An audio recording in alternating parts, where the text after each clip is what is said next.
How's it going, guys? My name is Stone, and welcome to these reviews, or welcome back if it ain't your first time here. I know it's been a hot minute since I've done an album review, but I decided this time around to do another episode, I should say.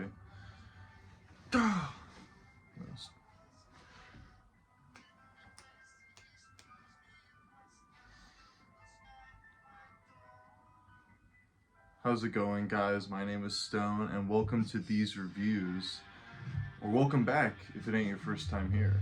I know it ain't my first time here. Today I'm going to be doing another episode of Best Sides of Music with one of my favorite bands of all time, one of the bands that opened the door to me to stuff like experimental rock, progressive rock, jazz fusion, King Crimson. I mean, one of the pioneers of progressive rock, one of the biggest influence of the genre, just one of the coolest bands around, honestly. They're such a highly respected band, deservingly so, and have contained so many great musicians and been led by one of the coolest guitarists around, Robert Fripp. You know this, I know this, why should I explain this? Basically, if you have not seen my Steely Dan episode of this, I basically choose certain sides of vinyl that I think best represent the artist's discography and musical chops. Usually these factors are separated in both just the combination of songs and how they flow together. I decided to pick 5 sides of vinyl that I really think display the band's best qualities, I think. Even though this band's had so many different lineups, I think King Crimson, very much like Robert Fripp has said in the past, is just an essence, a spiritual form of music that does not follow any rules. I know I'm really exaggerating what Robert Fripp said, but it's definitely more than just a band with its members. It's a certain sound that only the magical King Crimson can accomplish. One side, or the first of the 5 sides that I talk about, comes from an album that I'm not really the biggest fan of. It's not like my top 5 King Crimson albums, but I still really admire it. It's In the Wake of Poseidon.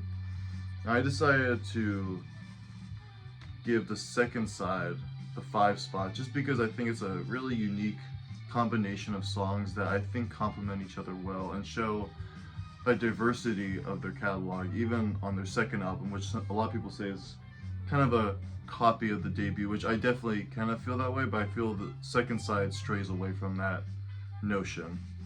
I mean, I like how it opens and closes with the piece, which kind of gives a conceptual feel. Sorry, I don't know if you've ever seen the vinyl, but these words are super difficult to read. But basically, side 2 is Piece of Theme, which is a beautiful guitar composition with Cat Food, which is honestly a very underrated King Crimson song. I love the Greg Lake vocals and just the jazzy outro that it has, just so cool, and I love the drums. What a banger. And then following that is I don't want to say magnum opus, but definitely feels like a centerpiece to the record, The Devil's Triangle, which I know some people either like or dislike. It did take me a while to get into it, but I do really appreciate the build-up it has and how, I don't know, it's definitely the band's first attempt of kind of like messing with that idea, kind of like they would do in Talking Drum. I know it was originally called Mars, but they couldn't use that version of the song, so they just kind of rewrote it. But either way, it's pretty fantastic. I like the callback to In the Core of the Crimson King, even if that makes some people feel that it's like ripping it off more. And then we close on Peace and End, which I think is a nice, just unique way to close the album out, especially with after songs like Pictures of a City, Devil's Triangle, Cat Food. It just shows the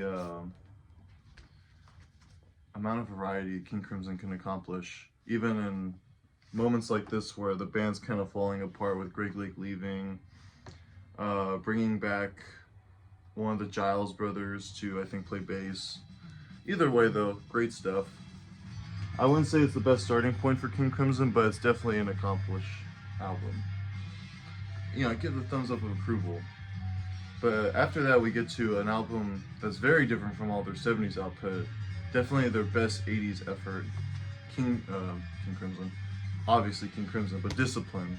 It's featuring Adrian Belew, Tony Levin, and Bill Bruford.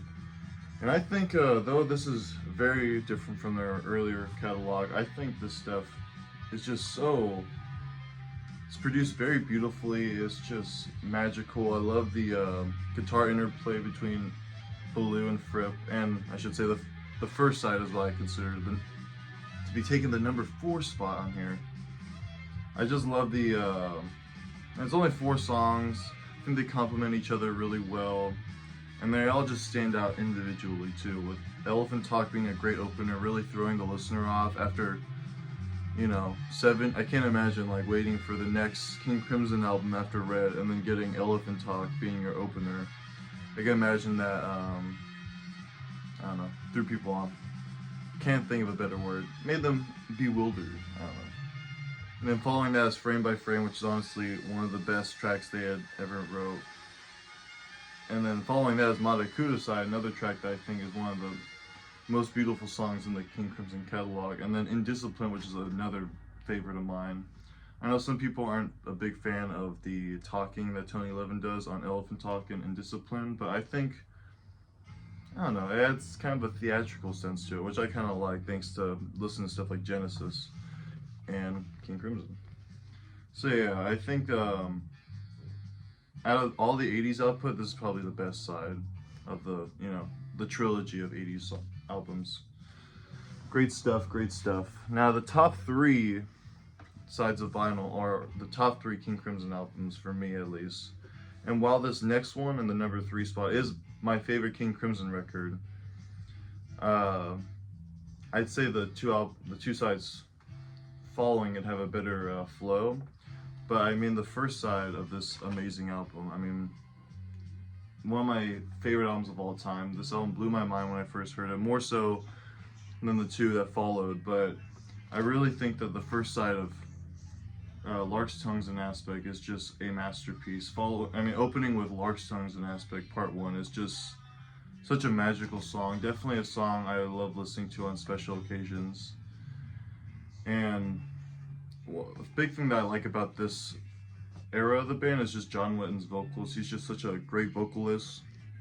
A part of me finds it tough to rank this album to like other stuff, just because honestly, listening to the live performances by this band, it makes me want to go to that more than this, but I can still really appreciate the crystal clear sound and the production, especially with tracks like Book of Saturday, which, though I think that song sounds better live, it still sounds wonderful in here. It's a great follow-up to Lark's Tongues and Aspect Part 1. And then we close on one of my favorite King Crimson songs. It's just amazing. I love the soaring vocals on it, Exiles. It's just such a magical song, and it feels like one of those songs that could bring a tear to a man's eye, to a prog rock fan. Much like Starless can to some. But yeah, I love this album so much. Easily my favorite King Crimson album.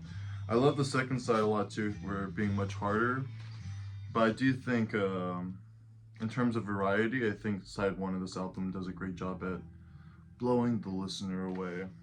Blow the listener, he says. But then we get to top 2 sides. It's tough to rank these two because they're, I don't know. I already know my number 1 album is Lark's Tongues and Aspect, but the 2 to 3 spot is very tough. They kind of switch around a lot. I'd say right now my 3rd favorite King Crimson album features one of my favorite sides of music ever, that being side 2 of Lizard.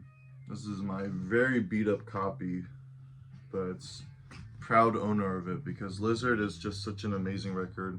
I know I have side 1 playing right now as a kind of honorable mention because I love this album in its entirety. Just so beautiful, so jazzy, so spunky, so medieval sounding. It's just so unlike anything else King Crimson has done, which you could say about a lot of their albums, but especially with this record.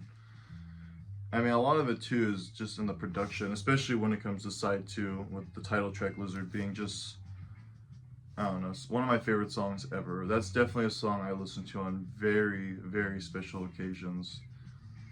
But it's just so nice. I mean, Prince Rupert Awakes with John Anderson doing vocals is just so lovely. Really sets the tone, the magical essence, the medieval majestic medieval madness. A lot of M's in that, but you get what I'm saying. And then following that is honestly my favorite part of the whole song, though the whole song is amazing. A Peacock's Tail with the, I can't tell what instrument, I can't remember what it is right now, but there's a certain moment in the song that just has this soaring riff that is just unlike anything. It's just really like a sound that paints so much emotion, which I really like.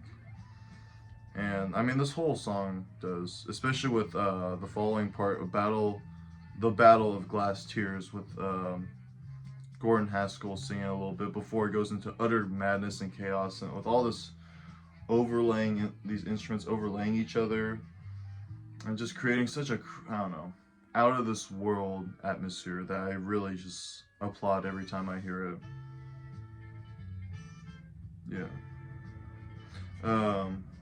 But honestly, even I will say, I mean, I'm definitely gonna review this album soon. Be patient with me on that, but the last minute of this song too is just incredible. Everything about this song is incredible, and that's why I think if you play this for someone that's never heard King Crimson, they're gonna want to listen to more King Crimson. So yeah, I mean, enough gushing about that epic. I think these 5 sides I picked were definitely not in any order in terms of which were better, but the number 1 side of vinyl by King Crimson, I think, is their best side.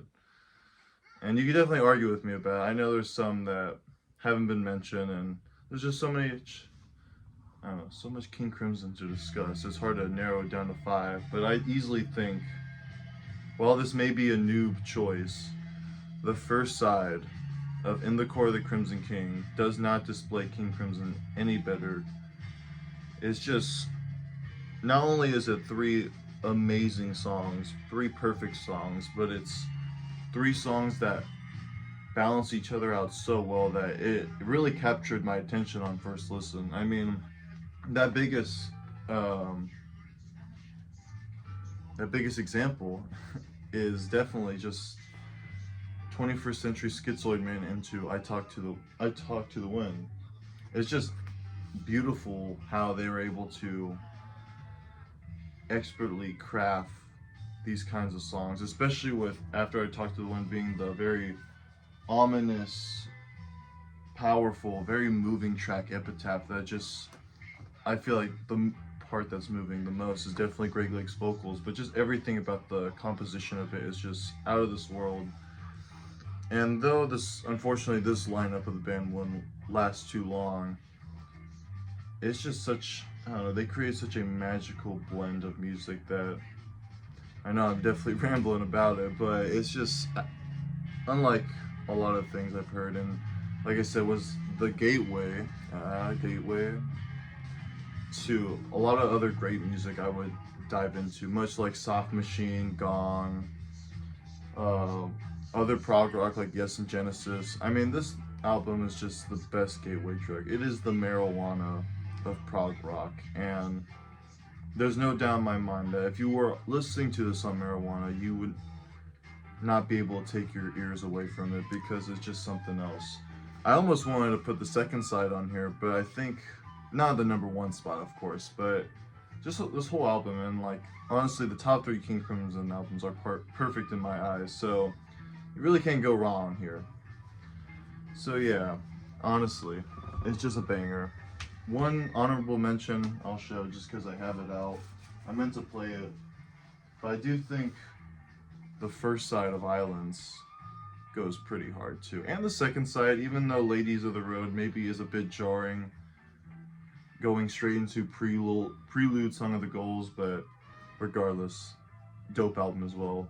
This used to be my like top 3, this is like my 3rd favorite King Crimson album, and it kind of goes back and forth, but I don't know, just so much great King Crimson to discover. It really feels like you're discovering multiple artists, but at the end of the day, it's very much just a common sound that Robert Fripp is able to direct so perfectly, and so, I hate to say it, majestically, like a running horse in the wind. But yeah, that's basically all I got for you guys. I'd love to hear your thoughts. Please show me your favorite sides of vinyl by King Crimson, and just let me know if you agree or disagree. Until then, I will see you in the next video. Ta-ta. Bye-bye.